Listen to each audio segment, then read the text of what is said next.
வணக்கம். இப்போது உலக அரசியலில் அரங்கேறிக் கொண்டிருக்கும் ஒரு சுவாரஸ்யமான ஆட்டம் உள்ளது. ஒரு மாபெரும் வல்லரசு தமது எதிரிகளை தனித்தனியாக பிரித்து வீழ்த்த நினைக்கிறது. அதாவது பிரித்தாளும் சூழ்ச்சியை அரங்கேற்றி தான் மட்டும் நன்மை பெறவும் பெரிய அண்ணன் வேடத்தை தக்க வைக்கவும் நினைக்கிறது. ஆனால் இறுதியில் அந்த எதிரிகள் அனைவரையும் அவர்களுக்குள் இருக்கும் பரஸ்பர பகைமையை மறந்து உறவாடும்படி ஒன்றாக இணைத்தே விட்டது. அமெரிக்க அதிபர் டொனால்ட் ட்ரம்ப் தான் இந்த ஆட்டத்தை தொடங்கி வைத்தவராவார். பிரேசில், ரஷ்யா, இந்தியா, சீனா மற்றும் தென்னாப்பிரிக்கா ஆகிய நாடுகளின் கூட்டமைப்பான பிரிக்ஸ் கூட்டமைப்பு இதற்கு முன்பு ஒரு சாதாரண பேச்சுவார்த்தை குழுவாக மட்டுமே அனைவராலும் பார்க்கப்பட்டது. ஆனால் ட்ரம்ப் எடுத்த சில தவறான முடிவுகள் அந்த கூட்டணியை முன்னெப்போதும் இல்லாத அளவுக்கு மிக வலிமையான கூட்டமைப்பாக மாற்றிக்கொண்டிருக்கிறது. அப்படி என்னதான் நடக்கிறது என்பதை தொடர்ந்து பார்க்கலாம்.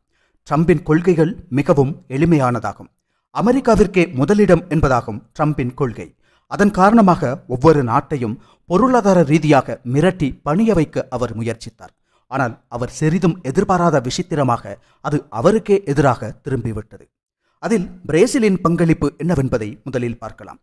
ட்ரம்பின் நண்பராக கருதப்படும் பிரேசிலின் முன்னாள் அதிபர் ஜைர் போல்சனாரோ மீது ஊழல் விசாரணை நடந்து கொண்டிருக்கிறது.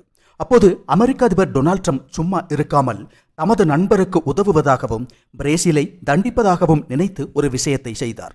அந்த வகையில் பிரேசில் பொருட்கள் மீது 50% வரியை விதித்தார் அதிபர் ட்ரம்ப். அதைக் கண்டு பிரேசில் சிறிதும் அஞ்சவில்லை. காரணம், வர்த்தக விஷயத்தில் அமெரிக்காவை விட சீனாவையே அதிகம் சார்ந்துள்ளது பிரேசில். ட்ரம்பின் இந்த பேச்சு பிரேசிலியர் மத்தியில் அமெரிக்காவுக்கு எதிரான எதிர்ப்புணர்வுகளை மேலும் கடுமையாக்கியது. இந்தியாவிடமும் அமெரிக்கா தமது நரிகுணத்தை காட்டியுள்ளது. அமெரிக்காவை பொறுத்தவரை இந்தியாவை ஒரு கூட்டாளியாக மட்டுமே பார்க்க விரும்புகிறது. சீனாவின் செல்வாக்கை தடுப்பதற்கான ஒரு மூலோபாய கருவியான கூட்டாளியாக மட்டுமே பார்க்க விரும்புகிறது. ஆனாலும் மறுபுறம் அதிபர் ட்ரம்ப் இந்தியாவின் ஏற்றுமதிகளுக்கு 50% வரி விதித்தார். அது மட்டுமல்லாமல் ரஷ்யாவிடமிருந்து எண்ணெய் வாங்குவதை தவிர்க்க வேண்டும் என்றும் ரஷ்ய சார்பை குறைக்க வேண்டும் என்றும் கடுமையாக அழுத்தம் கொடுத்தார் ட்ரம்ப். அவரது அத்தகைய நடவடிக்கைகளால் இந்தியா கடும் கோபத்திற்குள்ளானது. அதன் விளைவாக அல்லது தொடர் நடவடிக்கையாக பல ஆண்டுகளுக்கு பிறகு பிரதமர் மோடி சீனாவிற்கு பயணம் மேற்கொள்ள முடிவெடுத்தார்.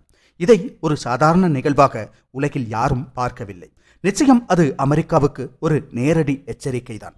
இப்போது தென்னாப்பிரிக்காவின் விஷயத்தை பார்த்தால், தென்னாப்பிரிக்கா இஸ்ரேலுக்கு எதிராக சர்வதேச நீதிமன்றத்தில் வழக்கு தொடுத்ததற்காக ட்ரம்ப் ஒரு பதில் குற்றச்சாட்டை முன்வைத்தார்.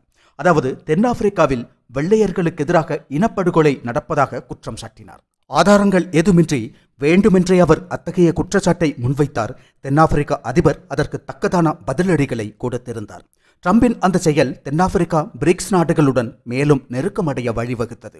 ரஷ்யாவின் விஷயத்தில் உக்ரைன் போர் காரணமாக இன்னும் கடுமையான தடைகள் விதிக்கப்படும் என்று ட்ரம்ப் மிரட்டினார்.